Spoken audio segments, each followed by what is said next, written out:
The man who gave Celtic back to the people has kept his own counsel for 6 years. But ahead of a rare trip back to paradise, Fergus McCann spoke exclusively to Setanta Sports. Now living in Boston, the little man who played such a big part in Celtic survival took a walk down memory lane, opening his door to reveal for the first time the story behind his Celtic revolution. Where were you when you first thought that here's a club, your own club, because you were a supporter, and maybe it needs help, maybe I can do something for it? Well, it actually started even before that. I was my first contact with the club directly as a club was back in 1972, when I was keen to try and I put on a closed-circuit broadcast, actually a cable, using a satellite for the first time. It was actually the first colour broadcast of a football game across the Atlantic by satellite, and rented Maple Leaf Stadium, Maple Leaf Gardens in Toronto at great expense, and I sort of stuck my neck out and tried to make this thing work. It was Celtic against Inter Milan and Glasgow in March of '72, and as you may look it up, you'll see it was a goalless draw in both games, and even after extra time. And ironically, that was maybe part of the financial problem, because I lost, first of all, the Italians thought they were going to lose, and they didn't show up in great numbers. There were about 7,000 people there at the game, mostly Celtic fans. And on top of that, the satellite went for 152 minutes at $10,000 an hour, which was a lot of money in 1972, which I hadn't really planned on because the game wasn't supposed to last that long. But anyway, what I recall from that is that I lost most of my money at the time, and it was took me a long time to pay all the bills, and everybody got paid. But that Desmond White was very good to me at that time and gave me a very good break and getting the thing done, and was quite supportive. In fact, there was a lot of things happened. The Italian radio tried to sort of pirate the game and put it on in opposition and so on, and he was very helpful in that. Anyway, I went back to the club in 1990 and talked to Jim. I think it was, well, at that time the chairman was Jack McGinn, and we asked him, what can I do to help? I have some capital. I'd sold my golf tour business. I was keen to, I thought the club certainly needed some. They were not very, I think, experts in marketing or dealing with their supporters in terms of customer service. I mean, I just couldn't see. There were certainly a lot of things, and he felt, well, we needed money. But what actually became clear over the next 4 years, after going back and forth, I actually made a proposal to them whereby I would provide finance, and at that time, before the Taylor report, I was keen to have the park rebuilt with on a limited scale. At that time, with 24,000 seats, 12,000 either side, and 24,000 at either end, to 72,000 capacity, but mostly, again, still standing, 48,000 people standing. But it would be a much more economical, logical way to run in terms of the revenue for the club, and also market a whole program of season tickets. But their attitude was very much, we don't want season ticket holders. They're trouble. I mean, they just ask for everything and so on. And I realized slowly that going back and forth, the first question was always, when are you going back to Montreal, Fergus? And I realized they were really pretty much terrified of any change that might threaten their positions. And really, I'm glad the proposal I gave them, because it was a very generous proposal in terms of lending money at half the interest rate and working for nothing and with no say at all in control. That didn't happen. As I say, they couldn't take yes for an answer. So at that point, I realized, and this is when it came to the point, I didn't really have an agenda to try and take over Celtic. That was not my plan at the time. So when did that plan enter your head then? Because it seems to me, when I recall, that you seem to be watching from afar. Yes. This sort of lurch towards oblivion that the club was. Yes.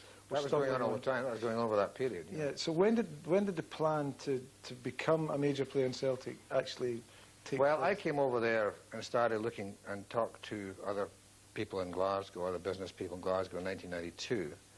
And again, at that point, I was looking to see, well, is there a way that the club can be refinanced and possibly any kind of arrangement can be made, but it became very clear what was missing, first of all, was capital, as they admitted. And secondly, the ability to do marketing and management. But eventually it became clear that the integrity wasn't there. I mean, there just wasn't the intent, the real intent. The most important thing in their lives was their own preservation. That was not, Celtic was really not the top of the list at all. And in fact, again, I was happy to do one of two things. I had a plan which required partners, and I was going to put up either the majority of the money and be the controlling shareholder, or if someone else was going to do that, I was happy to put up my £1 million, and say, well, here's my share, and not have any say, just there's the support. I would have shares in the club, and someone else would take it forward. And that didn't happen. Basically, I was the main, in fact, some of the people who said they would support my plan and participate in it did not, and I was able to, I had to put in more money to replace that, and eventually, I think my initial project was £7.2 million, and eventually I put in more than £9 million, but I have to say I was very, thinking back, very gratified with the fact people like John Keane came and was very much a supporter and has stayed that way and has been very supportive all this time and still a big shareholder, and people like Albert Friedberg in Toronto, was not a particularly Celtic fan, but saw it was a logical thing to do, and he put his £1 million in, and he made money, and I'm glad to see that he did.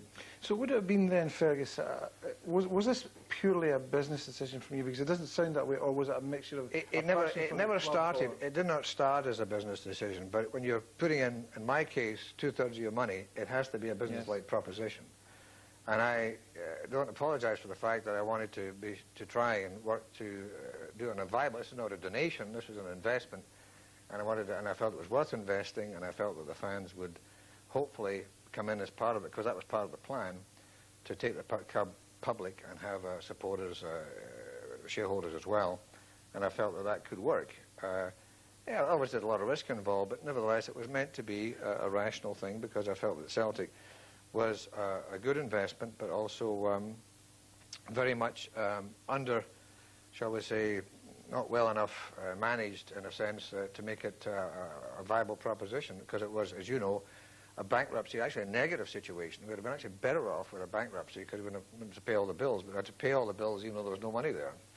I remember also that there were many times when you were trying to gain some sort of control or foothold in the club where you would say, you would break camp and say, that's it, I'm going back, and that's it, finished, but then you would come back again. Was that part of a strategy, or...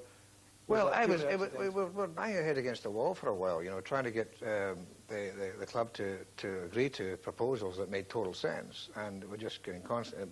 And of course, you had a block of shareholders very much defending against that, and so it eventually came to the point where, it became a ruinous situation whereby the pain was there, that they basically had no real choice but to cave in and basically avoid the bankruptcy, which I actually had to deal with the bank rather than the club initially, to take the bank out, because that was going to happen on the day. Well, let's just clarify that, because there are some people today who would say, well, this notion that Celtic were 24 hours from closure is a myth, or was a myth. It is a myth. Was that actually the case? Of course it was. They had a deadline at noon that day, and that's why I came overnight from I knew I only had 2 days warning. I came overnight from Phoenix to be there and to be at the bank on the day to provide, and in fact do that at the time when I did not have control. I had to put up money in terms of debt. No guarantee of getting repaid. Well, given that you're a businessman and everything's calculated, how did you not? Was that not a major concern for you? Well, I knew at that point, basically at that stage, and the board knew that having put the money up, there was no way in the world that they could continue, and they just basically then, unfortunately, exacted, payment for their shares, which I thought was a bit. The same people who are going and telling shareholders that the official rate is £2 or £3 a share, and please sell us your shares. They had this obligation to offer their shares to the board amongst their shareholders at that time, And they would, and then of course they said, well, we want £300 for our shares. I mean, the morality of that was, I think, among people like Michael Kelly, is something I think to be despised. Can I ask you, Fergus, when after you got in and you got the control and you looked around the stadium, maybe it was teeming with people, and did you ever think at any time, my goodness, I've got their dreams and ambitions and hopes for this club in the palm of my hand here? Did that scare you at all? It certainly did. I think that's a good question, because the time I was going to come to this, because I feel, in terms of the connection with the club as a supporter, that the time that comes to my mind, that sticks in my mind as being that kind of feeling, was when we put out the share issue at a difficult time, just lost a League Cup final to Raith Rovers, and winter of '94, and put out the share issue, put it together, hoped it was going to work. A lot of people said it's never going to work. Newspapers and so, this is going to, people are not going to put their money up to that level. They don't have that kind of, normal people take that kind of chance. And being at Celtic Park on the Friday night before the deadline for the share issue, in the pouring rain, and seeing all those people outside lined up, coming up the stairs, and I said, I'm feeling myself, this thing is going to happen. And I felt a very, very heavy responsibility. I just cannot let these people down. I mean, and it comes through, I think, in my own thinking going forward. You know, and any time I was faced with a deal that was a bad deal, I would be able to say no, because I've got a responsibility. It's not just my money. You know, people borrowed money to put into Celtic. You know, 10,000. They put up £10 million. That has never happened before or since. No other football supporters have ever done this. And that was a very, and basically that's also a question that comes up about, you know, leaving with a profit. The last thing I want to do is leave with a loss, but they would have made a loss as well. Yes. I mean, can I ask you, the fans would probably consider that the stadium would be your finest legacy, even though you actually empowered fans in that sense, because they weren't allowed to buy into clubs at that time. But they would consider the stadium your finest legacy. Would you agree with that, or is there something else that you're trying? Well, I don't see it so much as a personal thing. I really do this. I know that at the time the question comes up, you know, at the time it did come up, got to get the team right, got to get the team right, got to fix the team, stadium doesn't matter, we'll stand in the mud. You know, that is the emotional reaction. But the practical answer was you had to have a new Celtic Park, because A, it was threatened it was going to be closed, B, you really have to have a modern stadium to produce the revenue to make a club viable. It's one of the most important things you've got to have. You can't live on the hope of a television contract and play in a stadium with nobody there. So it had to be done. It was, and the plan we put together was, it was an ambitious plan, 60,000 seats, but I felt that it could be done, and it could be, you know, we could provide the season, we'd have the market in terms of season tickets to be able to fill it. But yes, in terms of a stadium, it was actually more important than I thought it was. It was important from a business standpoint, from the club's necessity, but it was also important, I think, and it is important now, as a symbol. It stands, you know, and dominates the skyline of the East End of Glasgow, and it's a symbol of where Celtic have come to, you know. And I think it's I think that people can be proud of, and I think they like the stadium. The great thing is the stadium turned out so well, and the sightlines are great, and it's a great arena, and it contributes a great deal to the atmosphere of the games, and it's basically a wonder when many visiting clubs come there to see. This is no backstreet operation. This is a major place. Yes, and I think, I mean, over the years since the ground was rebuilt, there's been numerous clubs have come and supporters and said, what a fabulous place. Now, and there is no finer stadium in our country anyway, on a European night in particular, because there's a special atmosphere there, and the general shape of that stadium lends itself to that. Is that by accident, or was that design? Not at all. I think we had to get, I mean, one of the design issues, I have to come in, some of the people that helped with that, and people like Charles Martin, who was the project manager there. This was a very tough deal. A lot of tough things had to happen in a very short time there, as you know. And we got this built. We had to spend fortune pouring cement into the 150 feet down to fill in all the mine workings underneath, because they didn't know what was there. And we got some support from the city of Glasgow. They were kind enough to sell the air above the cemetery to the club. That was their contribution, was to sell the air. I thought that was quite ironic compared to what you see in this country. But anyway, I think the design came out very well, because we are able, in that stadium, the worst seat, or let's say the last seat behind the goal, is 50 meters from the goal line. And in the case of what it was before, that person standing there was 100 yards from the goal line. So the views of the game, people have a much better view, sometimes better than the referee, which you probably noticed. In terms of the opinions of the fans, they have a better view of what went on. So that's a great thing. By the time you left then, it's been about 6 years now, and yet you've got this fabulous stadium, and Celtic have this fabulous stadium, but you don't often get back.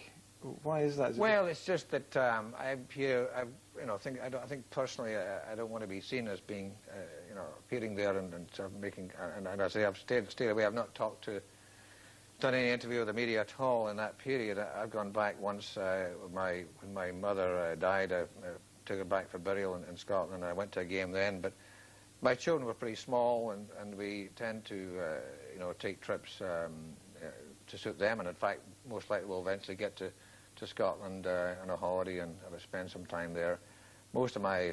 All my immediate relatives are no longer in Scotland and in Canada. My wife's mother comes to visit. We're very busy here. I mean, it's just like before. I would get back occasionally, but I don't really have specific connections in Scotland on a long-term basis. You did manage to see the team 2 summers ago in America when you played it. Yes, I went to see a game down at Hartford, which is a couple of hours drive. I went down to a game one evening in the summer, just a summer tour. That would be Liverpool, right. Disappointing result, but there was a good crowd of fans there and so forth. It cost me $110 to get in, by the way.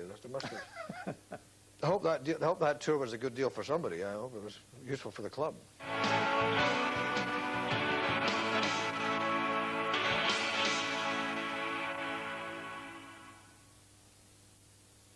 One of your last acts was to forge the contract which kept Henrik Larsson at the club. Now that was taking your wage level onto a different level again, but was that necessary? Do you feel it was necessary for the club, or do you feel that you had to leave the fans something? No, it was strictly I think he was paid the right. It was a very rich deal, definitely, but I think he was worth it. I mean, he clearly had to be played at that level, and I didn't have any problem with that. It wasn't a question of changing everybody else's salary at the time. Of course, in footballs being what they are, every good footballer thinks he's a great footballer and expects to be paid accordingly. And but nevertheless, I know I have no problem doing that. I think it was the right thing to do, because he's a player of the quality that just really deserved it, and certainly I think he delivered good value. Now, we were hearing at Celtic's AGM recently that they'd lost something like £38 million over the last 5 years, but so clearly wages are high, and would anything work, I mean, from what you've seen in American sport, or what you know of American sport, like a salary capping system, would that be a viable option in football, do you think? Would football players and agents go for it? Well, I don't know. I've never seen anybody volunteer to take less money as a footballer. He hasn't happened very often. But I think there's 2 ways of looking at it. You can say, what do you learn from here? Maybe there are some things general things that might be applied. It's a different environment, Jim. It's not the same. You've got North America in the major leagues. You've got something like 10 million fans for every club in each sport, whereas in Scotland you get 5 million population and a whole host of clubs. You have things like luxury tax on payrolls in baseball, and you have a salary cap in basketball, and you have things like that. But you also have the fact the owners control the game, and they control the minor league farm systems that serve their own clubs. Would that work then? Well, I suspect that it's going to have to keep moving in that direction in the UK, I suppose, unless professional teams really, the professional team investment is so great now, you can't really expect it to be beholden to shall we say, amateur association people who are not really at risk. And I think that's part of the environment. You come back to the environment. Is the environment tough? And I presume, and I don't pretend to know what the solution would be in terms of Celtic's environment. It's obviously in a very limited scale environment, even though it is a huge brand. I think, and I don't know what I guess I'm sure the club are working on ways, if they possibly can, to try and change that structure, if they so that Celtic can do something, can play on a bigger stage, if you will, and I think probably be better for all concerned. You know, as you look towards probably fewer big clubs, you know, or fewer clubs that can be big, I think that's got to have to happen somehow. Well, given the obstacles, the restrictions because of the environment and because of the way football is structured in Scotland, the way it's administered, do you feel it's impossible for Celtic or even a Rangers, either half of the old firm, to win a Champions League trophy, for instance? Well, it's not impossible. I mean, you can see, the nice thing about football is that there's always the possibility of winning. I mean, the small team can win, and Greece can win the European Championship and so on. But it happens rarely. I mean, it's not going to be very often. But I think that Celtic have shown that despite their limited environment, they've done quite I mean, given their circumstances, they've done very well. It's a very worrying thing. You've got £38 million of losses, and that represents either shortage of income, and they've done pretty well, like a £70 million turnover. Commend the club for getting to that level. But it also means that we spent £38 million more on salaries over that period than the income could cover, and it's there, it's a fact. So whereas you have the clubs in the English Premier League with the luxury of quite substantial income over in a much more stronger league, and I really don't think it's a huge. It's like fighting one hand tied behind your back, and I think it's going to maybe get tougher before it gets better. Because the pressures are there, and players are very mobile. You know, the loyalty factor is no longer what it used to be. Was that a problem for you when you were there? Did that bother you at all, or did you quite understand that football's they're transient, they come and go? I tell you what I didn't like. I didn't like was people, players, swearing loyalty and they're gone the next minute. You know what I mean? I mean, I've seen that happen, you know, I think that's pretty cynical. I saw that a few times. People, you know, the jersey, and then they're gone. So, but anyway, leaving that aside, I would say, really looking at I presume they've got to look at all the options they can find. With European integration, you know, it's legally less defensible to restrict leagues to national boundaries, or even in the case of boundaries within the UK, as you have in Scotland, England, and so on. So it's the possibilities are there to do things properly. The law is not governed by, even though I think Annie Walker once used this term to me, saying we're governed by football law. And I say, well, sorry, I think I was governed by the law. There just is only one law. So you have European law, which I think is more, supersedes football law, shall we say. I think so. But and maybe that'll change things. I don't know. But the problem is we still have too many people who fall back on that. And, you know, we always say as supporters, why do the clubs not change it? Because the clubs can influence. In fact, it's the club representatives who make up the bulk of the SFA, the Scottish League. Yeah, but the same thing in UEFA and so forth. But don't forget, it's a bit like the UN, I suppose. You've got the structure is such that very largely the tail can often wag the dog, and you have Western Samoa has a vote with FIFA, you know, and so on, and Monaco has a vote at the United Nations, and you know. So that kind of setup is difficult for the, shall we say, the market to prevail and basically people to get what they want to pay for and receive it. So there is a tension, and I think, but eventually I'm sure the logic is going to prevail, and I think television will have a big say in that, and I think eventually, and maybe there'll have to be some pain before clubs want to give up, let's say, their little particular network. You've talked about how difficult it is for a club like Celtic, with Celtic's ambitions, to break free of those restraints and do something in the Champions League, for instance. But how difficult, thinking back or looking back, was it for you to deal with that that thinking, the way the game was run, when you were trying to do what you wanted to do to drive Celtic forward? Well, I experienced that in different, I guess, as you say, maybe in just the same way or in different ways to that. I mean, and this is one of the things that maybe I'm criticised for, being maybe in a hurry or being giving people short shrift or getting into some conflicts. Unfortunately, you know, in 1984, there wasn't much time. Time was very much against us. We went to rent Hampden Park for very difficult circumstances. Not a friendly environment by any means. What do you mean by that? During a game, or do you mean... I'm talking renting for a whole year to rent Hampden Park. Yes, I know, but when you say not a friendly environment... I'm just having just that arrangement, basically. Yes, right. To work with the people there was very difficult, and so on. So there were some conflicts, and of course some of the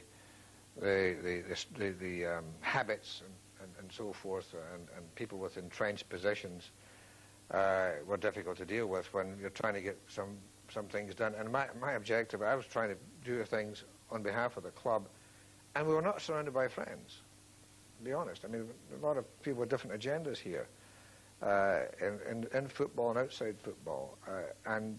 So maybe I get, shall we say, criticised for getting into some battles with a few people, but I think they were necessary. Maybe it's my style, I don't know, but I feel that I had to fight the club's corner, and sometimes that was public. Did you feel then at some times, in some occasions, that it was a club almost alone standing against that sometimes authority? you feel that, I suppose, on a couple of occasions, which I won't go into, but on the other hand, you think that logic and right will prevail, and I think in the end you have to just keep your eye on the ball. And don't forget, I didn't go to Scotland as a politician. I didn't go there to become popular and get voted into or be elected next year. I came there with a project which I wanted to achieve, and it was not an easy one. I'm delighted to say that I got the support that I did from the fans. I got support from other key people, and I think we made progress in that time. So I don't have too many regrets looking back. I probably have a few, I suppose. One of my regrets, obviously, I've said it often enough, is that we should never have rebuilt Hampden. I mean, were there many people in football at the time you were there who felt the same, or were you a voice alone in that as well? People would say the same, but not do anything about it. That was the trouble. I mean, that particular situation was, in my opinion, just a no-brainer, as you call it, American expression. I mean, £64 million went into Glasgow's #3 stadium. Yes. Of public money, which could, you know, think of what that could have done for Scottish football. I mean, could you have had, I mean, who knows what the possibilities could have been. Maybe I wasn't proactive enough, I don't know. Maybe it was it was already on a course that you couldn't do much about. But, and by the way, you know, 2/3 of Hampden is not exactly a great stadium for the people with the seats in the terracing. Frankly, I feel it's a shame that money could, think of all the training grounds you could have had in Scotland instead. And you could have played, for all the games that Scotland play, or finals and so forth, I mean, who knows, maybe if I'd been more proactive, maybe David Murray would have been saying something like, look, we'll give Celtic Park and Ibrox no charge as long as that money goes to help the game as a whole, rather than a stadium that's going to really be sitting there empty all year. What's your relationship like with the supporters now? I mean, obviously you don't go to Celtic Park much because you live in Boston, clearly, but even when you see supporters here or come across them in America, how are you greeted? I tend to get recognised a bit here, you know, and sometimes people, and I find them they're very welcoming and very positive and very friendly, and they want to shake hands and they want to sign this and that, and I'm happy to do it. And I'm very happy that I think supporters realise that I wanted, whether they may want to be a critic, and that, you know, something, supporters have always got the right to criticise. Okay, Fergus McCann and then Tom Gold. Thank you very much. It's a great pleasure. The unveiling of the championship in 98-99 season, yeah, you were booed when you unfurled it. But they're still supporters. That doesn't mean to say. Did you understand that reaction at that time? You have to accept it. It's a fact. You know, people are entitled to that. They're supporters, but the point is, and maybe eventually they'll accept the fact that, you know, They'll figure it out and say, well, 1998, wait a minute, we won the league, or we just built the stadium, we just made a profit for the first time. I mean, you know, fine, Vin Janssen is gone, but the club's better for it. So that wasn't a regret then? Was it a regret at the time? Because you wouldn't know if the club... I mean, you know, you certainly don't enjoy it, you know, let's put it that way, but you have to just move on. No, I'm talking about when the manager left. I mean, was that a regret of yours at the time, or did you... Because you wouldn't have known at that point that things would get better. Well, I would say that in the case of Vim Janssen, they ought to get better. And in the case, I mean, we won the league with him there, but I imagine that we'd certainly do better without him. And that became true. Can I ask you, just on a chairman's role now, I mean, you are a former chairman, you're a former club owner. Should club owners have the right to perhaps demand more from the managers when the manager wants a particular player? In that, should there be a more scientific approach to it rather than just the manager coming and saying, I'm the manager, this player is a good player, you don't need to know why, just buy him? Well, I think that's fair. I think you'd expect the manager to justify and have done his homework and to show he's done his homework because you're spending a lot of money on his behalf. And I think the other way, it shouldn't go the other way. It shouldn't be the chairman or the non-football person trying to tell the manager, I don't suppose either, because the manager is being paid a salary, a lot of money, to find the right players and to field the right players, to motivate the right players and so forth. So, but nevertheless, you're right. I think it should be more, it probably is, and I think it's getting more scientific, that assessments of players, you now get more statistical information, much more research. But I mean, managers have got to go and see players. A big part of their job has got to be having their finger in the scouting operation constantly, and they should be responding to that rather than listening to phone calls from agents all the time. Yeah. Fergus, just can I ask you, how would you like to be remembered, if at all? I mean, everybody likes to be remembered by somebody, but how would you like to be remembered by Celtic supporters or Celtic, that club? Well, to be honest, I'm more interested in how Celtic does, to be honest. I'm quite happy to be anonymous and have nothing personal and not talk to you again about this and carry on in my life, you know, and that's fine. And things move on, and I think I did my thing for a while, and I hope it made a contribution, and that's it's looked upon that way, and I think I did. People to think I had Celtic's interest as my first choice, as my first interest, and I was there for a good reason, and I think no, I'm quite happy. People just take its course, and hopefully, you know, I think the people who matter. The people who matter in football are the players. Well, would it embarrass you? I mean, the players are what people come to see. They don't come to see. I find it. I mean, people find it amazing here. There's so much profile attached now to people in my position, whereas in fact, much less so here. I mean, you don't. The players are the ones that you want to connect with, basically. I mean, there just isn't the same sort of criticism level of owners here. Is that a good thing, Fergus? Well, I don't know. As long as it's not for newspapers, not for television. Maybe not. I don't know, but newspapers seem to get enough to write about the players. I mean, as far as I know.